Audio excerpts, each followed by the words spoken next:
दोस्तों, ईरान के गांव में दो भाई रहते थे। दोनों में बहुत प्यार था और गांव के लोग उनकी मोहब्बत की मिसालें देते थे। उनमें से बड़े भाई का नाम अब्दुल्ला है और छोटे भाई का नाम अब्दुर्रहमान था। अब्दुल्ला शादीशुदा था और 4 बच्चों का बाप था। अब्दुर्रहमान की अभी शादी नहीं हुई थी। ये दोनों भाई बर्तन साजी का काम करते थे। दोनों ही अपने अपने काम में बहुत बड़े माहिर थे और ये दोनों भाई साल में 2 दफा गांव से बाहर शहर में भी बर्तन बेचने जाया करते थे और वापसी में अपनी जरूरियात जिंदगी का सामान खरीद लेते थे। इस कारोबार से उन्हें माकूल आमदनी हासिल हो जाती थी। एक दिन वो अपने मामूल के मुताबिक शहर के लिए रवाना हुए। गाँव से शहर का सफर काफी दिनों का हुआ करता था। अब वो शहर से एक दिन के फासले पर थे तो जुहर की नमाज का वक्त हो गया। उन्होंने सायादार दरख्त के पास अपने गड्ढे बांधे और चारा डालकर वुजू करने चले गए। वुजू करने के बाद नमाज अदा की। नमाज से फारिग होकर खाना खाने के लिए बैठे। खाना खाने के बाद वो अपने सफर के लिए निकलने लगे ही थे कि उन्हें एक आदमी अपनी तरफ आता हुआ नजर आया। उस आदमी ने उनसे कहा कि क्या मैं आपके साथ सफर कर सकता हूँ? बड़े भाई ने नरम लहजे में कहा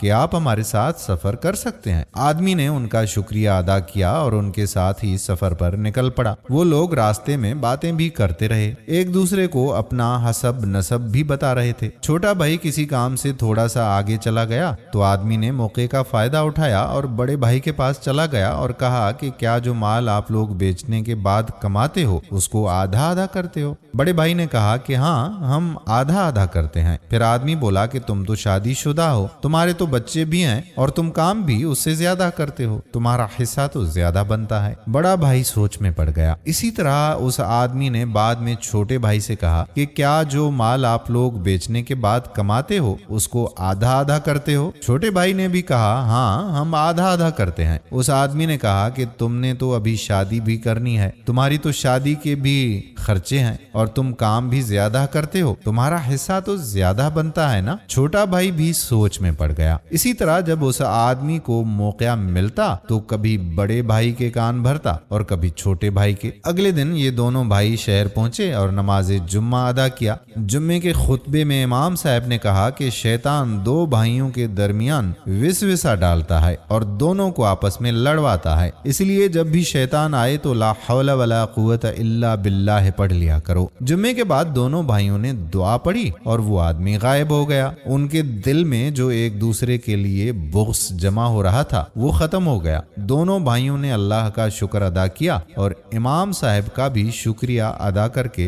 रुखसत हो गए। तो दोस्तों, इस तरह के विस्वसे शैतान की तरफ से हैं। जब कभी भी आपके जहन में कोई भी अपने भाई के लिए ऐसा ख्याल पैदा हो तो ला हौला वला कुव्वत इल्ला बिल्लाहिल अलीयुल अजीम जरूर पढ़ लिया करें। उम्मीद करते हैं कि ये वीडियो आपको पसंद आई होगी और अपने दोस्तों के साथ शेयर भी करेंगे। आने वाली वीडियो तक कादिर बख्श कल्होड़ो आपसे इजाजत चाहता है। अल्लाह हाफिज।